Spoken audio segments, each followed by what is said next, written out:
Guys, I swear with these High School Musical, the series reviews, I am either on time day of or I am Sunday. There's no option for Saturday for some reason for me at this point. I don't know why. But today we're going to be finally talking about High School Musical, the series, Season 2, Episode 5, the Quinceñero, and all the good drama that went on in this episode. Also, can I just comment that we're so blessed to get In the Heights and this episode of HSMTMTS the same day? Like, who would have thought? Who would have thought? Not me. Not me. Huh? Who would have thought? Not me. As always, we will start with our Wildcat of the week, who this week is Sebastian. Although this episode was obviously focused on Carlos, and Carlos was the center of attention, Sebastian was the one who organized all the friends, gave up his barn, decorated it, kicked out his own cows, who we know he loves so much, so that he could give his boyfriend the most fabulous 16th birthday party that he could ever wish for. Also, I'm saying 16. I know that quinceañeros and quinceañeras are usually for a 15th birthday, but I'm pretty sure Carlos never got one, and now that he has like a group of friends, they're celebrating his 16th birthday with a quinceañero and just decided not to change the name.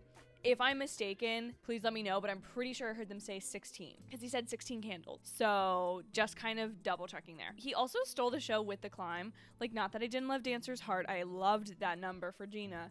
But when Seb came out with the piano on the back of the tractor, could there be a more perfect moment for him? I don't think so. So that is why this is his episode. Okay, now hopping right into my Bop to the Top moments, because guys, I loved this episode. I really loved it. I meant it when I said it the other day in my community post. I loved this episode. We'll get to my rating later, but there's just so much to talk about and go into in this episode because I loved it so much. Maybe my favorite moment of the entire episode was EJ and Gina's just little glance when she realizes that he's asking her how she is without the camera rolling, because one, the spotlight is finally on Gina. Like, Gina has lived in Nini's shadow with the whole Ricky situation. She's not been cast as the lead of the play, which she obviously wanted. She wanted to be Belle. She stuck her neck out for her friends, and now she's being admired by EJ in the way we all know that she deserves to be.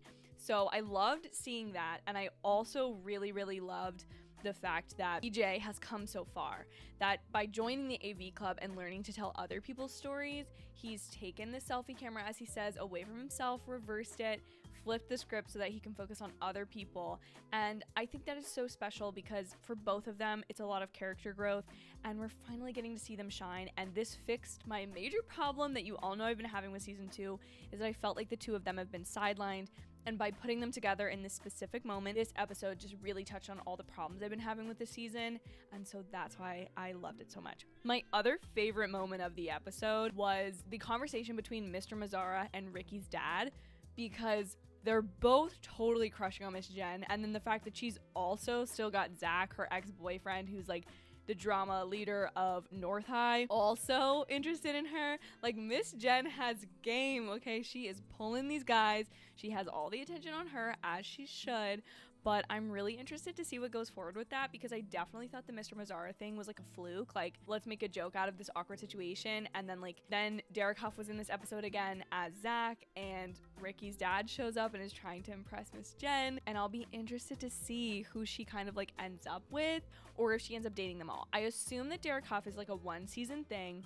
I don't really see him coming back if I had to make a prediction now. So I would say he's maybe gone. I could totally see Miss Jen getting in a little trouble by dating Mr. Mazzara, but I know both of them are going to be around in the 3rd season, assuming that there is one. I can't see this show not getting a 3rd season, but I also think that would be so weird if Ricky's drama teacher was his stepmom. So I'm just interested to see how the writers play that off. That's going to be the real like thing I have my eagle eye out for the rest of this season. And then for my scream moments, which with this episode being so great, the scream moments are things I think we all are like screaming about. So they're not just me being picky this time. They're not just me having a gripe with something going on in the episode or feeling like I need to mention something. They're actual things I think the writers and characters intentionally wanted us to scream about, basically, for a lack of a better word. So my first moment like this is that Gina is moving away. What the heck? She's gonna go live with her mom. That is like the biggest drama we have gotten this entire season, and I'm floored by it. That was the perfect end though. the perfect end to the episode was dropping that little like, oop, this is coming. And I can't wait to see, because I'm sure it will have to be addressed right away in the next episode. So I'm really glad we don't have to wait too long. I mean, a week is sometimes excruciating with this kind of show, which we all just want to like binge through, but I'm really excited to see what happens with that. I also have a little prediction, so stay till the end to hear my prediction about that. My other screen moment, North High is putting on Beauty and the Beast as well. I mean, I knew it was like a little cheesy for Miss Jen to be like, nothing could go wrong, but then that is not what I expected to be the thing that went wrong. Like, I thoroughly expected, I don't even know what I expected it to be. I just thought it was going to be something else that would go wrong. Not that North High is putting on a production of Beauty and the Beast. Derek Huff's character is so sleazy, and I just hate that. And that's where I'm like, I know Miss Jen is not gonna actually fall for him, but this Zach guy is trying to try to woo her. And that's when Mr. Mazzara and Ricky's dad are gonna have to be like, that's our gal. Like, we're fighting over her, not you. You don't get to be a part of this conversation. What a twist. Did not see that one coming. Huh? Who would have thought? Not me. I'm just so interested to see what goes on there. I keep saying I'm interested and excited to see what comes next, but like this season really just has me on my toes. And that is why I am giving my Wildcat rating for the first time all season. This episode's Wildcat rating is a 5 out of 5 Wildcats. I know this is kind of a Sasha Raquel channel first. Like, I'm just as excited about you guys as this. I genuinely love this episode. I think the production design and all the like set decorations in the barn were beautiful. I think all the performances, both Joe Serafini's, Seb's performance of The Climb, and Sophia Wiley, Gina's performance of Dancer's Heart, I thought both of those were beautiful renditions. And I loved getting to celebrate Carlos in this episode. I also love that we just got to see the normal vibe of all these characters. Like Ricky and Nene are back to normal because they're dating and they're back at the same school.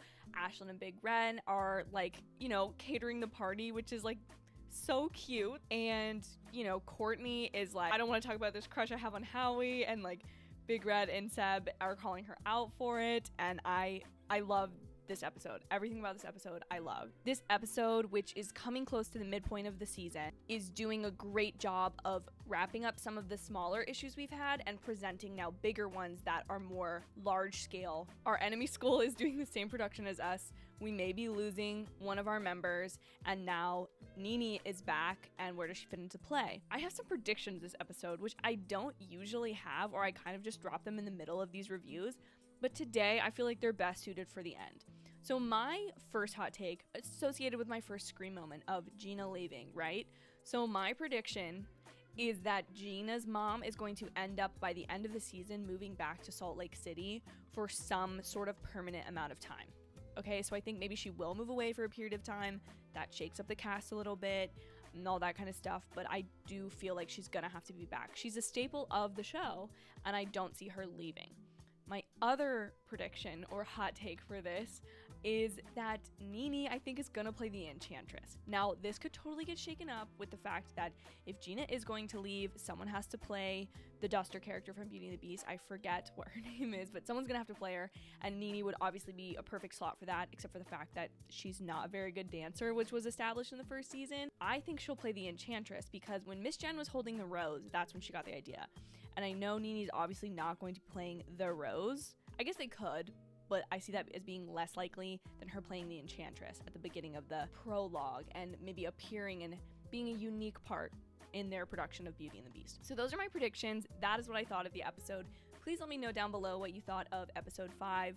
Again, I'm sorry for this review being late, but thank you guys so much for your patience. You guys are genuinely the best, and I know you're gonna show up just as much supporting this video as you have all the other ones. I really love doing these every week, and so I hate when some of them are delayed, but life happens sometimes. So thank you guys so much for watching. Don't forget to like this video and subscribe if you want to see more. We have 7 more episodes of this season, so there's a long way to go. And if you have a Disney Plus subscription, Loki, one of my favorite characters, is getting his solo show, and I'm doing weekly reviews of those episodes as well. So, put your money to good use and watch those, and you can subscribe to this channel and get more content from me. Have an absolutely amazing day, and I'll see you guys in my very next video. Bye, y'all.